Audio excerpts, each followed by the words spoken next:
A Macon apartment complex fighting back against a court order that essentially puts it under new management.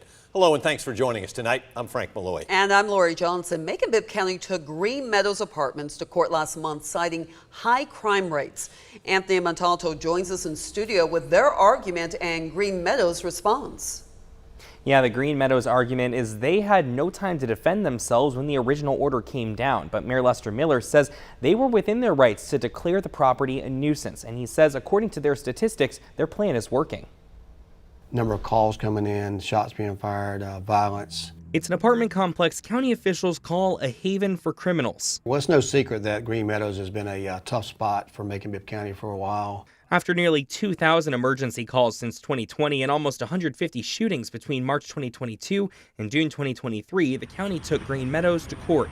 They filed a nuisance action against the complex, similar to what they've done with other places like M&M Food Mart. But the major difference here, they're not going for a closure. One of the reasons we filed this particular action was to make sure we can do it in such a manner where the people that were living there wouldn't become the victims and be displaced.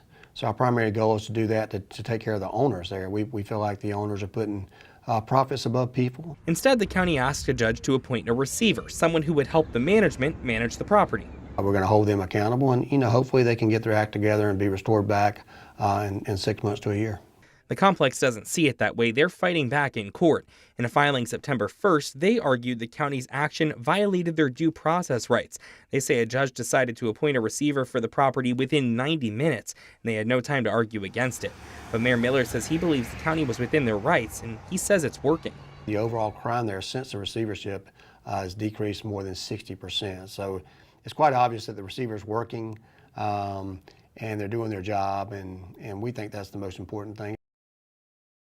Now, Green Meadows' appeal took things to a hearing on September 18th. There are no rulings on the clerk of court's website yet, and Mayor Miller says they haven't heard from the judge yet. He expects a ruling in the next week or so. Back to you.